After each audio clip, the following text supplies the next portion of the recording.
Good evening and thanks for joining me this Tuesday on 7Edition. I'm Aanont Wathanasin and these are tonight's top stories. Government to regulate gig economy to safeguard workers' welfare. Dr. Nasharuddin slapped with 33 charges involving 4 million ringgit. And Justin Trudeau wins narrow victory to form minority government.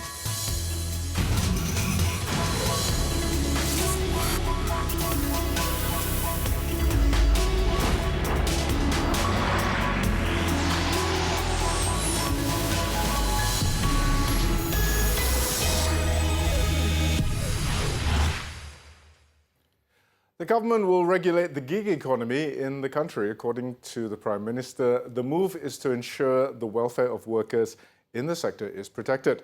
Tun Dr. Mahathir Mohamad noted that currently those employed under the gig economy do not enjoy the benefits and protections enjoyed by other permanent workers. They also could be mistreated and abused by employers. The Prime Minister today told the Dewan Rakyat that the government will set up a special committee to regulate the gig economy, which would comprise the Youth and Sports Ministry, the Human Resources Ministry, as well as the Domestic Trade and Consumer Affairs Ministry. Jawatankuasa ini akan merangka penyelesaian jangka panjang terhadap isu-isu berkaitan gig economy di negara ini. Kementerian Sumber Manusia akan menjalankan kajian terperinci dari segi takrifan perundangan berhubung terma-terma dan syarat-syarat pekerjaan dalam industri kategori gig economy selaras dengan perubahan trend ekonomi di bawah perkembangan industri 4.0. Tun Dr. Mahathir added that the gig economy could be a new source for economic growth, as well as providing opportunities for the people to increase their income and uplift their standard of living. He added that the gig economy also gives the people in the country, especially those who are unemployed, the opportunity to earn an honest living. Meanwhile, Tun Dr. Mahathir said members of parliament who have been absent from the Dewan Rakyat have been issued a warning due to lack of quorum last week. The Prime Minister also said the issue of quorum is sometimes raised for political reasons. Kita telah bincang perkara ini dengan mendalam di dalam kabinet. Kita dapati bahawa kadang-kadang menteri berada di luar negeri kerana sekarang ini terlalu banyak international meetings yang mereka perlu hadir, dan bagi ahli biasa mereka juga kadang-kadang ada masalah lain. Kadang-kadang mereka tidak ada dalam dewan tapi ada dalam bangunan ini, jadi mereka boleh dipanggil dengan goncang loceng. Kita bagi warning kepada mereka supaya menentukan mereka hadir. Dewan Rakyat proceedings were halted last Thursday due to a lack of quorum. A minimum of 26 MPs are required in the Dewan Rakyat for proceedings to continue.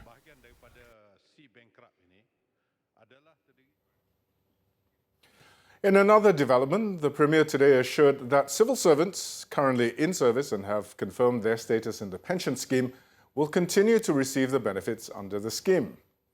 Tun Dr. Mahathir said retirement benefits enjoyed by civil servants were protected as set out under the Federal Constitution. The Prime Minister was responding to a question in the Dewan Rakyat on the current status of the proposal to implement the improved contract appointment scheme to replace the permanent and pensionable appointment scheme in the public service. Apabila seseorang itu bekerja dengan kerajaan, dia mengadakan perjanjian dari pihak kerajaan dan juga dari pihak yang bekerja. Kita tidak boleh abaikan perjanjian kita. Bagi mereka yang telah bekerja dengan kerajaan mengikut dasar yang lama, kita akan kekalkan mereka dengan dasar yang lama. He added that although the government is facing challenges in financing retirement benefits due to the increasing number of retirees, Tun Dr. Mahathir said the government was taking steps to look at new mechanisms to ensure that the government's burden could be reduced and that civil servants would not lose out after retirement.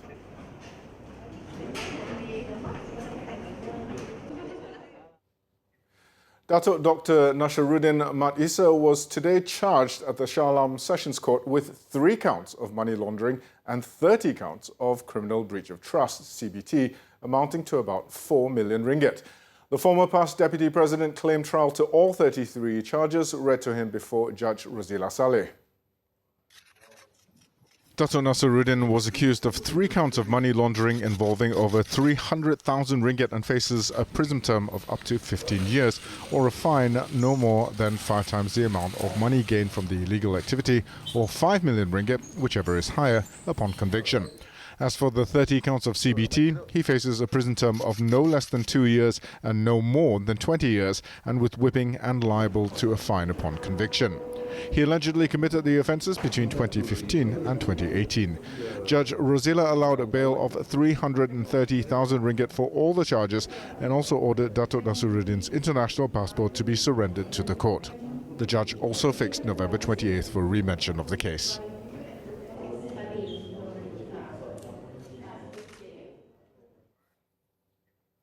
Elsewhere, the Ipoh Sessions Court ruled that the first-day hearing of a rape case involving Perak Exco member Paul Yong Chu Keong would be conducted in camera.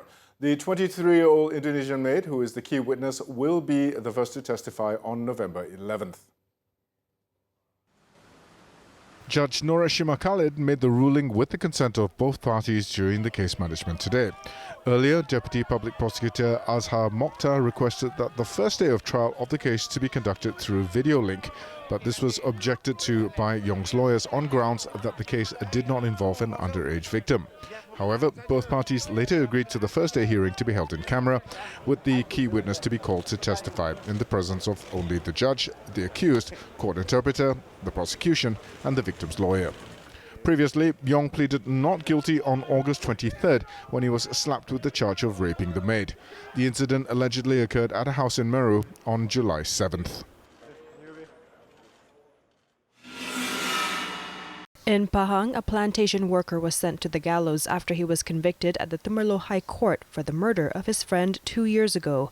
Judge Datuk Hassan Abdul Karim meted out the sentence on 37-year-old Muhammad Rosli Nakur Ghani after the defence failed to raise any reasonable doubt against the prosecution's case. The accused was found guilty of murdering 60-year-old R. Devadas at a house in Chuan Leng Rubber Estate in Muntakab on April 17, 2017. The incident occurred following a quarrel between the victim and the accused over the former's cooking.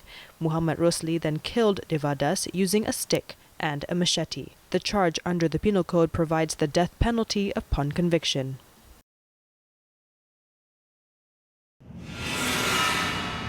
In other news, the 11th Battalion General Operation Force GOF seized 6 kilograms of ketamine worth 450,000 ringgit and a 4-wheel drive vehicle left behind by a man who fled at the border of Indonesia near Tebedu during a routine patrol yesterday. A 33-year-old Indonesian passenger was arrested and is being investigated. It's believed that the drugs were about to be smuggled into the neighbouring country.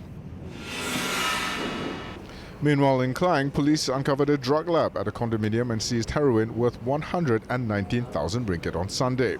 Authorities also arrested 4 men, aged between 18 and 44, during the raids.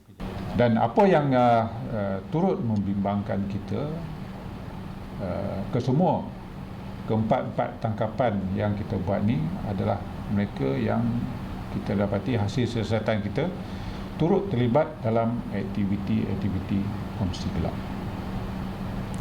Kita percaya hasil daripada jualan keuntungan dadah juga turut digunakan dalam aktiviti kongsi gelap. All 4 were remanded until Sunday to assist investigations for drug trafficking.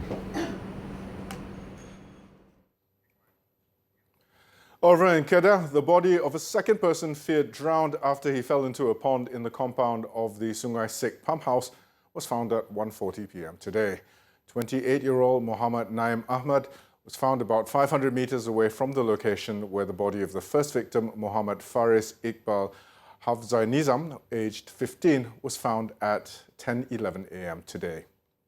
District Police Chief DSP Abdul Razak Osman said the bodies of both individuals were found about 2 kilometers away from the point where they were believed to have fallen at about 10 p.m. last night. The body of Muhammad Faris Iqbal was found on the riverbed, covered in sand, while Muhammad Naim, an employee of the Irrigation and Drainage Department, was found lodged onto a tree. Authorities also confirmed that no other victims were involved in the incident as previously thought.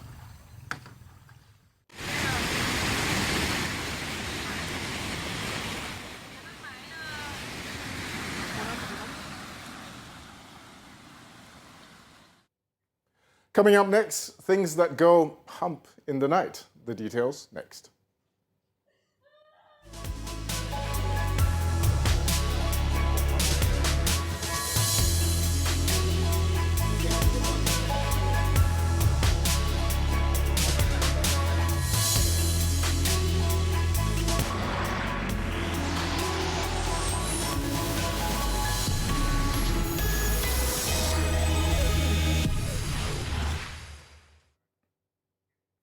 Japanese Emperor Naruhito formally proclaimed his ascendancy to the throne on Tuesday in a centuries-old ceremony attended by dignitaries from more than 180 countries.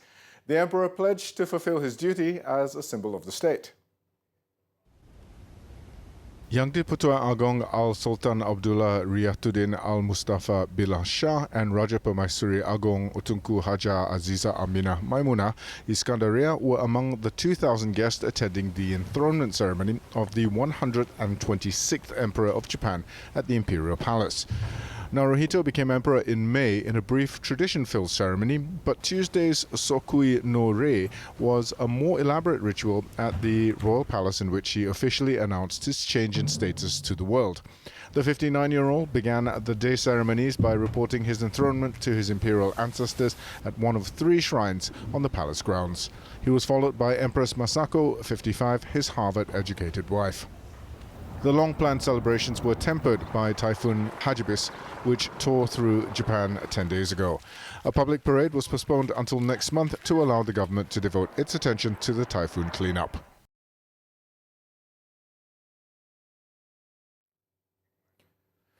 Justin Trudeau won a second term as Canada's Prime Minister in the country's general election on Monday, but as a weakened minority government.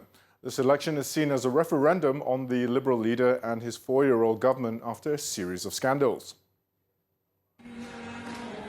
The Liberals won 158 seats, significantly fewer than the 184 seats the party secured in the last election. In 2015, Trudeau was the change candidate backed by Canadians who were tired of nearly a decade of Conservative rule. But in the last year, he was dogged by scandals that chipped away at his credibility, including revelations he once wore blackface. Canada's parliament has 338 seats, and the party that wins the majority of those seats, 170 or more, automatically forms the government and can easily pass legislation. If no party wins a majority, the ruling party will have to form an alliance or formal coalition with one or more smaller parties in order to govern. It is unclear which party the Liberals would join forces with to govern, with negotiations set to take place over the coming days. Now, let's hop on to Clickbait, where we take a look at what's trending and making the rounds in the cyber world today. Now, we're used to hearing news about men who flash women for sexual thrill, but this story might be a bit out of the ordinary. Yesterday, a Twitter user posted a video of a hypermarket worker grinding his crotch on the gate of a girl's apartment while she screamed for help from inside the house. Now, the video garnered 348,000 views within a day. We'll take a look. Twitter user Daniel, who posted the 2-minute 20-second video, said the incident took place at about 1:30 a.m. when he heard a girl yelling for help. Curious, he went out of his house and saw the worker humping the gate in front of the girl's apartment as she screams for help. That said, it was not like help wasn't on hand, as a security guard was already there, but all he did was calmly watch the whole situation. At first glance, he thought the guy was drunk, but he could not smell any alcohol on him, and thankfully the girl's grill gate was locked. Luckily enough, police came right after and managed to nab the guy and used this video as evidence. Of course, witnessing this, Twitter Jaya netizens were furious with the security guard and the man who stood and watched the whole incident instead of pulling the foolish man away from the gate and escorting him out of the premises. How can we just stand by and watch harassment happening right in front of our eyes? Imagine if the victim was our loved one. Would we still just watch?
The offers to acquire Plus Malaysia Berhad by the 4 private companies do not reflect the future prospect of its highway assets.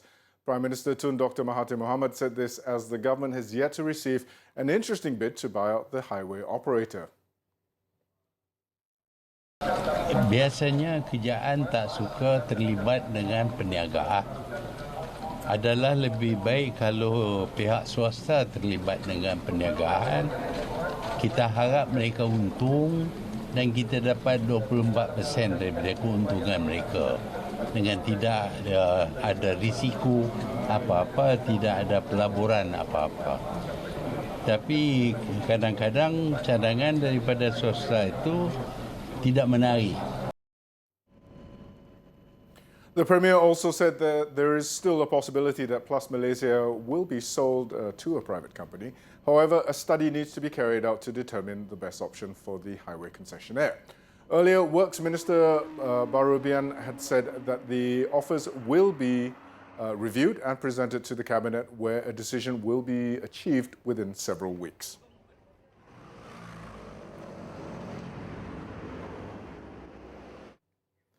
The Prime Minister also stated that a call for India to boycott Malaysia's palm oil products is not from its government. As such, Tun Dr. Mahathir said Putrajaya will not report India to the World Trade Organization for now. No, this is not the Indian government. So we'll have to find out how we can communicate with these people.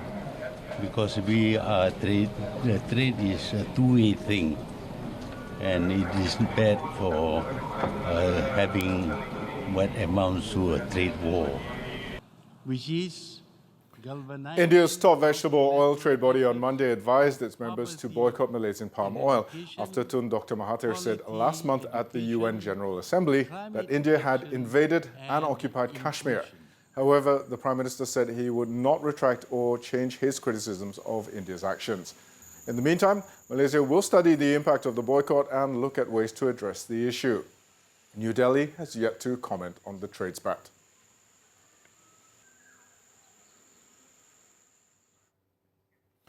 Now, a total of 587 million ringgit has been raised through equity crowdfunding and peer-to-peer financing in Malaysia, thanks to the country's booming financial technology, fintech sector. Securities Commission SC Chairman Datuk Zaid Alba, said the funds were channeled to startup investors and small and medium enterprises via 21 SC-registered platforms. If you look at the trends in the last few years, from 20 million to 580 million over 4 or 5 years, I think, and then if you look at the trend overseas as well, there will be much more of this application we would expect. Is high enough. Datuk Syed Zayed said this after launching the 6th edition of SC FinTech Conference earlier today. He added the platforms deploy financing to a diverse range of sectors, including high-tech, education, retail, food and beverage, and consumer products. Operationalized this year. Now for Belanjani, we have seen early. US President Donald Trump said the progress in developing the text of a partial trade pact with China means he will likely be able to sign it next month. Trump remains upbeat on the chances as Beijing and Washington will seal the mini deal he announced earlier this month, marking a cooling-off period in the two nations' damaging trade war. Now, according to the White House, while details are scant, the new mini deal includes a surge in Chinese purchases of American farm exports and also covers intellectual property, financial services, and currency exchange. Trump has said he expects to sign the partial deal on the sidelines of the summit when he meets with Chinese President Xi Jinping. Tariffs that were scheduled to go in place from 25 to 30.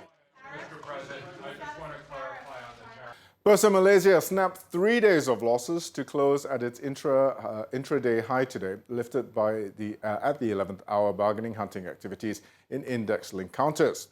The FBM KLCI rose 3.2 points to 1,574.1 points, with late buying interest seen in component index stocks such as Hong Leong Financial and Dialog.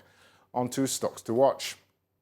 DRB Haikon Berhad continues to enjoy Proton's promising outlook, driven by strong sales growth with attractive model lineups. Proton will also be consolidating its Shah Alam operation to the enlarged Tanjung Malim plant by 2023 to further improve cost efficiency and achieve synergies. Next, Hexstar Global Berhad earnings growth for financial year 2020 will be underpinned by its dominant market share of about 30%. The firm is also targeting to grow its market share to 40% in the next 3 to 4 years via both organic and inorganic means. And last but not least, KKB Engineering Berhad is at an advantage to benefit from the Budget 2020 allocation for the Sarawak Water Supply Project. As a sole water pipe manufacturer in Sarawak with a track record in construction works, the facets of the firm's expertise are well set to be tapped.